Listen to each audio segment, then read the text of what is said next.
जो कयास लगाए जा रहे हैं अगर वो वाकई बिहार में सच होने वाला है, नीतीश इस्तीफा अगर दे देते हैं तो आगे क्या होगा? आखिर लोकसभा में किसका पलड़ा भारी होगा? कैसे तस्वीर बदलेगी लोकसभा में? रिपोर्ट के जरिए आपको पूरी जानकारी दें।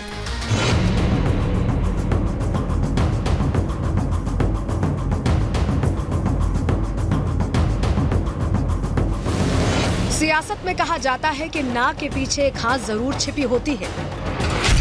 जितनी जोर से नाना बोला जाए तो समझिए कि उतना ही हाँ हाँ है। अब बिहार में कल की ही बात ले लीजिए।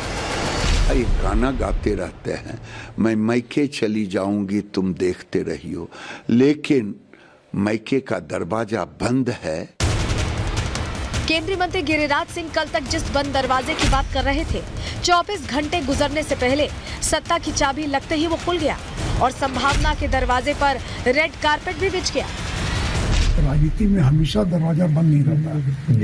तो दरवाजा बंद रहता, आवश्यकता पड़ने पर खुल भी सकता है। जैसे मैंने कहा कि अगर दरवाजा बंद होता है तो राजनीति में दरवाजा खुलता भी है। बिहार में सियासत के बदलते रंग को समझने के लिए पहले लालू और नीतीश के बीच बढ़ती सियासी तल्खी को मौन तस्वीरों के जरिए समझिए।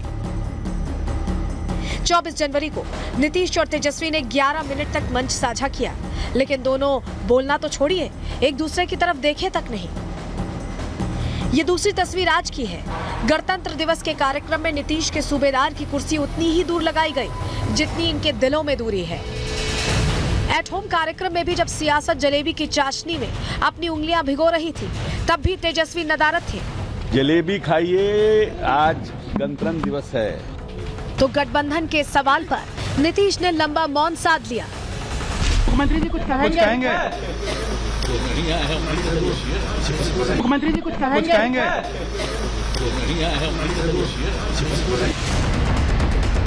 दो दिन पहले तक बीजेपी के जो नेता नीतीश को निशाने पर ले रहे थे, उनके भी सुर और ताल बदल गए। गठबंधन में नीतीश की घुटन का जिक्र कर बयानों के तीर की दिशा लालू की ओर मोड़ दी गई। बदलाव तो लगता निश्चित ही है और बहुत थोड़ी समय की बात है, ज़्यादा समय भी नहीं है। नीतीश जी आ जाएंगे तो 40 में 40 सीट यहाँ पे एनडीए जीतेगी। यहाँ राजनीतिक घटना चक्र पर हमारा केंद्रीय नेतृत्व का नजर है और सामूहिक नेतृत्व बहुत गंभीरता से विचार करके ही कोई निर्णय लेंगे। कर्पूरी ठाकुर जी के 100वें जन्मदिन पर कहा कि हम परिवारवाद को नहीं पसंद करते हैं, तो पसंद नहीं करते हैं, उसी के पोषक बने हुए हैं। दोनों अपने आप में विरोधाभास है। तो कहीं ना कहीं नीतीश कुमार जी अपने जिस परिस्थिति में है वो उससे संतुष्ट नहीं है। 29 दिसंबर को जब ललन सिंह ने जेडीयू अध्यक्ष की कुर्सी छोड़ी थी, तभी से बिहार की सियासत में उठापटक की चर्चा चल रही थी। इंडी गठबंधन के शिल्पकार नीतीश को मनाने की कोशिश चल रही थी। सुबह तक कांग्रेस और आरजेडी के नेता अलगाव की खबरों को फुल कॉन्फिडेंस से खारिज कर रहे थे। वही शाम होते होते नीतीश से क्लियर पिक्चर मांगने लगे। जो देख रहा हूँ और जो उससे असमंजस है, मैं मानता हूँ थोड़ा कंफ्यूजन है, और माननीय मुख्यमंत्री जी भी देख रहे होंगे। माननीय नीतीश कुमार जी से ही आग्रह कर सकते हैं, इस कंफ्यूजन को दूर कर दें। नीतीश जी तो सबसे पहले आगे बढ़े थे इंडिया को बनाने के लिए। आज उन्हीं को लेकर तरह तरह की बातें हो रही हैं। ये उनकी जिम्मेदारी बनती है कि वो सिचुएशन को साफ करें, क्लैरिफाई करें। नई सियासी तस्वीर पर मौन साधे बैठी जेडीयू को स्पष्टीकरण मांगने की खबर लगी तो मौन तीखे हमलों में बदल गया। कभी मनोज झा के सुर में सुर मिलाने वाले नीरज कुमार आज पूछने लगे कि आप होते कौन हो। जहाँ तक असमंजस की बात है, मैं उस पर स्पष्टता के साथ कह रहा हूँ कि माननीय नीतीश कुमार जी न पहले असमंजस में रहते थे, न आज असमंजस में रहते हैं, बल्कि सीधे तौर पर फ्रंट फुट से राजनीति करते हैं। कोई अगर असहज है तो वो जाने, हम बिल्कुल सहज हैं। ये तय माना जा रहा है कि बिहार में कल सियासत का नया सवेरा होगा। सड़कों पर नए पोस्टर और नीतीश के हाथ में मंत्रिमंडल का नया रोस्टर होगा। लालू के लाल की जगह सुशील मोदी होंगे और लालटेन की जगह कमल निशान। Bureau report, Republic Bharat. अभी हमने आपको जानकारी दी थी कि लालू यादव किससे किससे संपर्क साधने की कोशिश कर रहे हैं, लेकिन ये तमाम संपर्क साधने के बावजूद कैसे लालू को पटखनी लगने वाली ये तय है। जरा हम आपको जानकारी दे देते हैं, डेटा क्या कहता है जरा समझिए। लालू का दांव कैसे फेल होता दिख रहा है। देखिए आरजेडी के पास इस वक्त 79 का आंकड़ा है। कांग्रेस के साथ अगर जुड़ जाए तो 19 और जुड़ जाएंगे इसमें। लेफ्ट का भी अगर साथ ले लेते हैं, बातचीत तो कर ही रहे हैं, कोशिश कर रहे हैं, तो 16 और सीटें ऐड हो गई। इसके अलावा AIMIM की एक सीट भी ऐड कर लीजिए तो कुल कितना आंकड़ा हो रहा है? 115। 122 का वो जादुई आंकड़ा है। फिर भी 7 सीटों की कमी रहेगी, 7 चेहरों की कमी रहेगी। वो कमी कैसे पूरी करेंगे? इसीलिए हम कह रहे हैं कि पटखनी लगना बिल्कुल तय लग रहा है लालू यादव को। तो 7 और विधायकों की कमी फिर भी पड़ेगी 122 का वो जादुई आंकड़ा छूने के लिए। लेकिन फिर भी लालू क्या कर सकते हैं, किस तरह से वो अपने बहुत माहिर खिलाड़ी, वो भी राजनीति के माने जाते हैं, कैसे सरकार बनाने की कोशिश करेंगे, सरकार बचाने की कोशिश करेंगे। चलिए आपको बता देते हैं, जल्दी से जानकारी आपके सामने रख देते हैं। सरकार बनाने का सबसे पहले दावा पेश कर सकते हैं, क्योंकि अभी इस वक्त बिहार में उनकी सबसे बड़ी पार्टी है नंबर्स के लिहाज से। जेडीयू से बहुत बेहतर नंबर्स हैं उनके, और ऐसे में वो दावा पेश कर सकते हैं। मांझी की पार्टी को साथ लेने की कोशिश वो लगातार कर रहे हैं, बातचीत वो कर रहे हैं, मांझी के अलावा और भी नेताओं से कर रहे हैं, मांझी से तो कर ही रहे हैं। जेडीयू में भी सेंधमारी की कोशिश की बात सामने आ रही, क्योंकि जानकारी मिली थी कि कुछ लोगों से ललन सिंह के जरिए भी मुलाकात हुई थी, और अभी भी कहा जा रहा है कि कोशिश अभी भी चल रही है कि अगर कुछ लोग इधर आ जाते हैं तो शायद सरकार बची रहे और सत्ता में आरजेडी बनी रहे।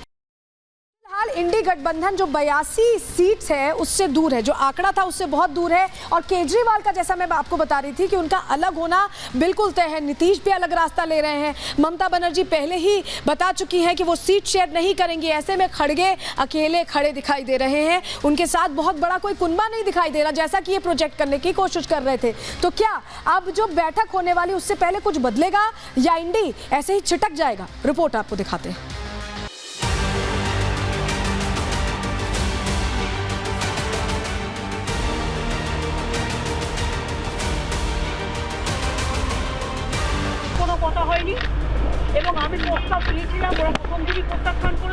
लोकसभा चुनाव में आम आदमी पार्टी के पक्ष में 13-0।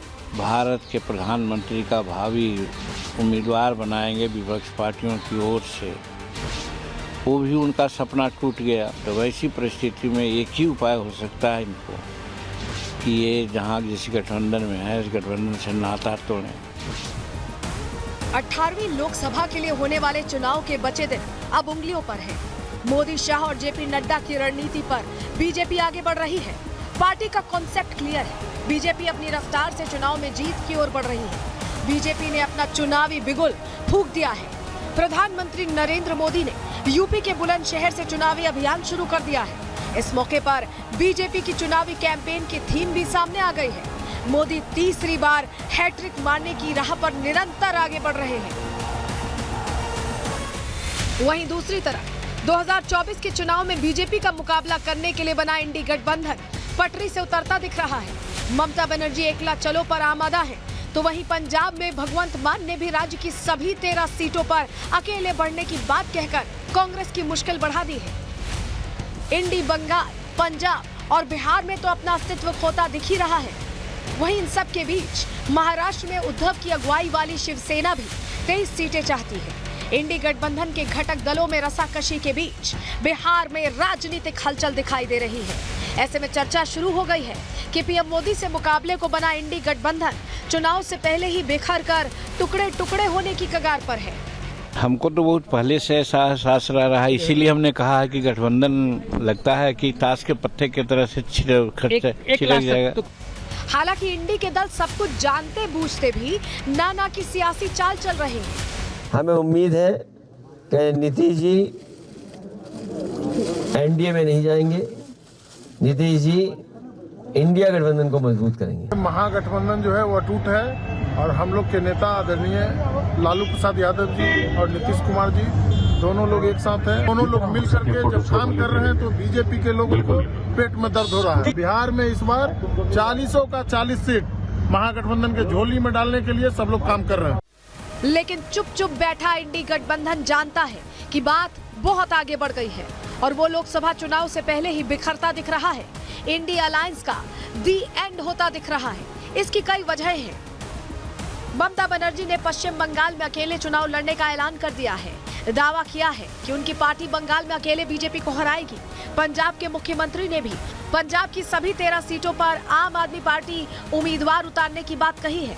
13 जनवरी को इंडी अलायंस की 5वीं बैठक वर्चुअली हुई थी। इस बैठक में 28 दलों में से सिर्फ 9 दल ही शामिल हुए थे। 19 दिसंबर को दिल्ली के अशोका होटल में चौथी बैठक हुई थी। तब मल्लिकार्जुन खड़गे का नाम पीएम पद के लिए सुझाया गया था।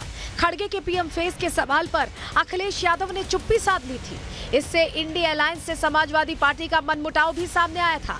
इंडी अलायंस में बाकी क्षेत्रीय दल भी कांग्रेस से नाराज चल रहे हैं। इसकी सबसे बड़ी वजह सीट बंटवारे पर अब तक का फैसला ना होना है। यूपी के बाद लोकसभा की सीटों की संख्या के लिहाज से महाराष्ट्र, पश्चिम बंगाल और बिहार काफी अहम है। महाराष्ट्र में कुल सीटों की संख्या 48 है, तो पश्चिम बंगाल में 42 और बिहार में 40 है। नीतीश, जो कि गठबंधन के शिल्पकार हैं, वो ही इंडी को बाय बाय कहते नजर आ रहे हैं। बीजेपी के साथ फिर हाथ मिलाते दिख रहे हैं। नरेंद्र मोदी का नेतृत्व जिसको लेकर सवाल उठाते रहे हैं विपक्ष इंडिया अलायंस के लोग, आज उन सबको नरेंद्र मोदी का नेतृत्व स्वीकार करना पड़ रहा है। तो कहीं ना कहीं उस स्वीकार्यता के साथ जो भी आएंगे उन पर हम लोग विचार करेंगे। कांग्रेस की कोशिश थी इन राज्यों में इंडी गठबंधन के जरिए बीजेपी को टक्कर दी जाए, लेकिन ममता की नाराजगी और मान की ना के बाद अगर नीतीश भी अलविदा कह जाते हैं और नीतीश फिर मन बदलते हैं तो इंडी गठबंधन को खत्म होने में देर नहीं लगेगी। Bureau report, Republic Bharat.